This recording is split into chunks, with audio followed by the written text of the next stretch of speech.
Hi, good morning.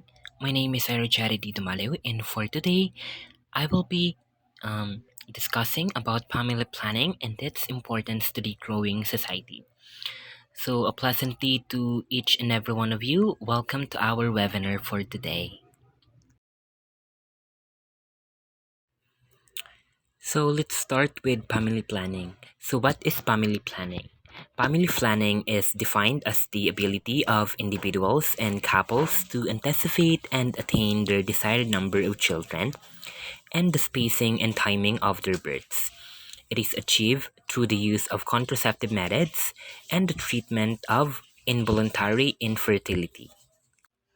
So to make it more simple, family planning is the state kung saan ang isang pamilya ay pinaghahandaan nila kung ilan lang ba dapat yung kanilang magiging anak in a specific period of time. So for example, 5 years na silang kasal, in-anticipate nila na dapat dalawa lang yung magiging anak nila kasi yun lang yung kaya nilang i-sustain sa 5-year marriage nila. And of course, in-anticipate din nila yung timing and spacing ng kanilang pag-aanak. So for example, sa 5 years marriage na yon, yung panganay nila, maghihintay sila ng 1.5 years bago nila susundan ulit yung kanilang panganay na anak para mabigay nila yung pangangailangan ng panganay na anak nila na yon. Okay? So why is family planning important to a long-lasting family? Because both mother and father may suffer economic hardship and may fail to achieve their educational and career goals if unplanned pregnancy occurs. Such consequences undoubtedly impede the formation and maintenance of strong families. So, napakalaking factor din ng family planning when it comes to building a strong bond sa isang pamilya. Bakit? Kasi the more na pinapagplanuhan lahat ng bagay, the more na mas magiging strong yung relationship ng mother and father and of course sa kanilang mga anak na rin. Let's say for example, um, 10 years na kayong kasal and yung anak ninyo is 8 na and nadagdagan pa ngayon kasi nga hindi kayo nag family planning. So, naging 9 na yung anak ninyo. Of course, both mother and father ay mahihirapan to sustain the needs of their child. So, dapat talaga merong family planning kasi the more na nagkaroon ng unplanned pregnancies, dyan na mag-aaway yung nanay at tatay, ganito ganyan, ganito ganyan, magsisisihan sila, bakit daw hindi tayo nag-family planning, ganyan-ganyan, kasi ngayon sila yung nahihirapan kung paano nila ipoprovide yung pangangailangan ng kanilang mga anak.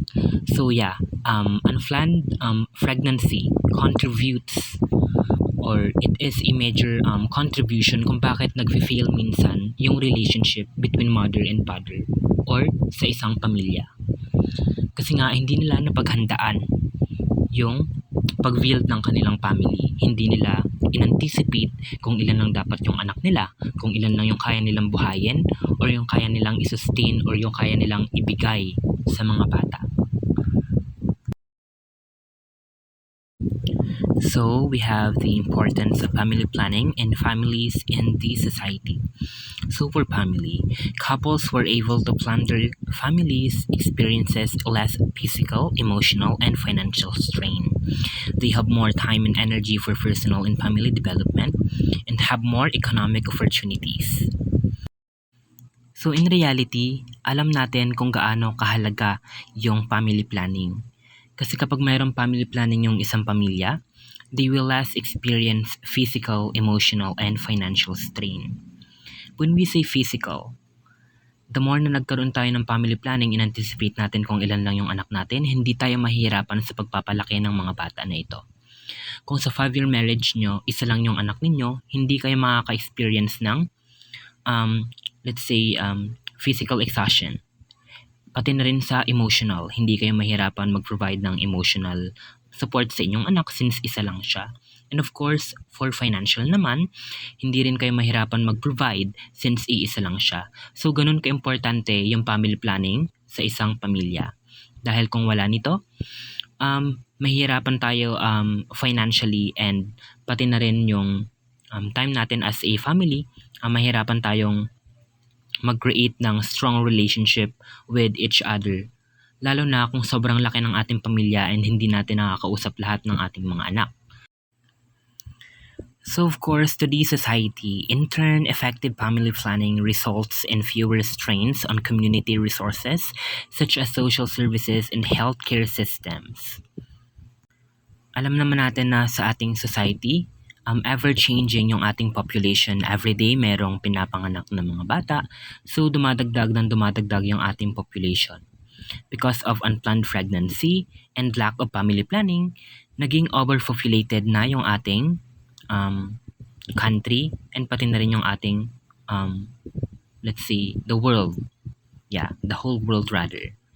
So since overpopulated tayo dahil wala tayong family planning, hindi tayo nabibigyan ng equal opportunities when it comes to community resources such as social services and healthcare system. Dahil sobrang overpopulated natin, hindi lang nito naapektuhan yung mga pangangailangan natin kasi nagkakaroon din tayo ng mga shortage when it comes to community resources. And of course, let's say for example sa healthcare systems, since overpopulated na tayo, hindi na tayo nabibigyan ng equal chance when it comes to healthcare services. So ganun na rin sa social services. So now, let us move on to the most common contraception for family planning. So for number 1, we have condom. So it is a thin rubber sheet worn on a man's penis during sexual intercourse as a contraceptive or as a protection against infection. I assume that all of you are familiar with condom kasi alam naman nating lahat na yung condom is ginagamit ng mga mag-asawa during sexual intercourse, of course, para ma-prevent nila na maging pregnant si mother. So itong condom is sinusuot sa penis ng lalaki para kapag nagkaroon siya ng orgasm, yung semen is mai-stuck doon sa loob ng condom and hindi siya let's say hindi siya kakalat sa loob ng vagina ni mother para ma-fertilize yung egg. So yeah. So this is the most common contraception na ginagamit ng mga mag-aasawa. So next in line, we have birth control pill. So this is a type of birth control that is designed to be taken orally by women. The pill contains 2 important hormones, progestin and estrogen. So nag-work itong birth control pill by stopping or reducing the ovulation. So kumbaga kung yung babae is iinom nitong birth control pill, yung ovulation niya, which is the state kung saan let's say nagiging fertile yung isang babae, ini-stop nito yung ovulate ni mommy para maging fertile siya. So during that time hindi siya mabubuntis.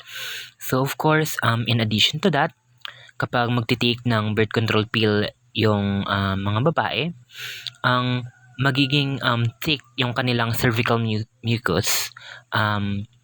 So pag naging thick na ito, mapipigilan nito yung sperm na makapasok sa uterus ni mommy para ma-fertilize yung egg.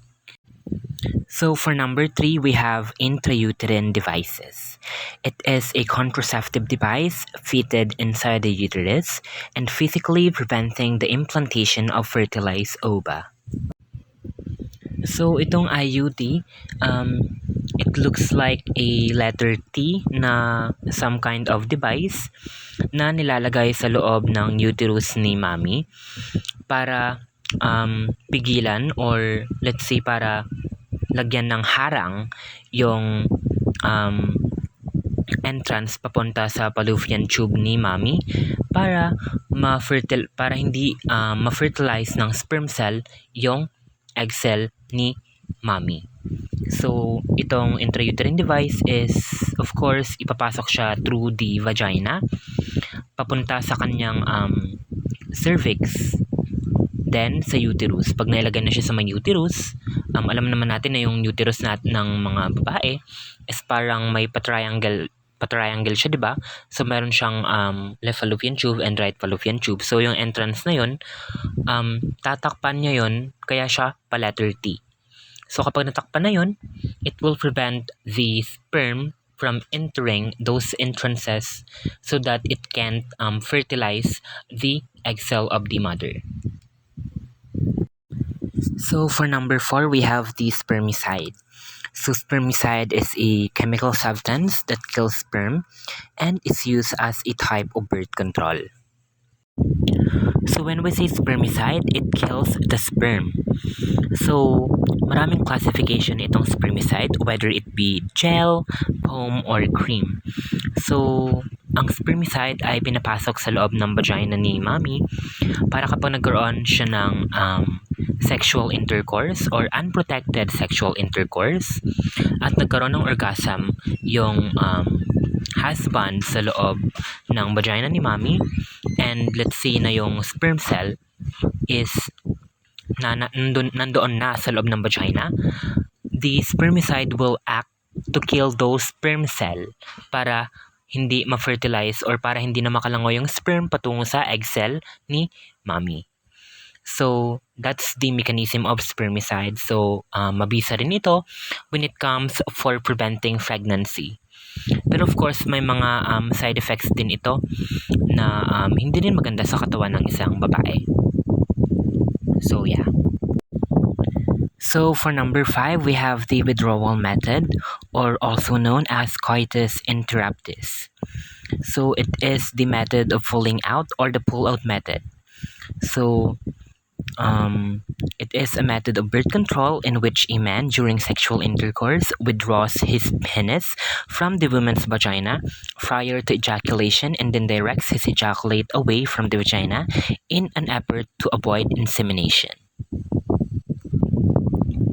Or to make it more simple, ang withdrawal method ay ginagamit ng mga mag-aasawa whenever they have unprotected sex. So for example, si husband ay mag-orgasm na, and since malapit na siya mag-orgasm, he will withdraw his penis away from the woman's vagina para sa labas siya mag-orgasm and ma-avoid niya yung insemination inside of the wife's vagina. So that's the withdrawal method. But of course, we still can't guarantee kung mabisa ba ang withdrawal method kasi even just a drop of let's say small amount of semen na nakapasok sa vagina, there's still a possibility na makalangoy ito patungo sa egg cell ni mother. So lastly, for number 6, we have abstinence. So abstinence is the state of not being sexually active or not having sexual intercourse at all. In reality, when we say abstinence, this is the state kung saan ang mag-asawa ay hindi talaga nagkakaroon ng sexual intercourse with each other. So of course, in my opinion abstinence, mabisa talaga to for family planning kasi they will not engage in any sexual intercourse unless kung gusto na nilang magkaanak. So for example, in your 3 years of marriage, in your 1 year of marriage, nagkaanak na kayo. So sa 2 years na yon, so 3 years na, so 2 years old, let's say for example, 2 years old na yung anak ninyo, and wala pa rin kayong sexual intercourse with each other kasi nga nagpa-family planning kayo, so of course hindi talaga kayo magkakaanak nun kasi hindi kayo sexually active with each other. So kung nagpa-practice kayo ng abstinence nang wala talagang sexual intercourse, hindi talaga kayo magkakaroon ng anak. So in my opinion, napaka mabisa nito when it comes to family planning kasi you will only engage with sexual intercourse kung gusto nyo na talagang magkaanak or ready na talaga kayong sundan yung inyong mga anak. So yeah, that is abstinence. It is the state of not being sexually active. or not having sexual intercourse at all.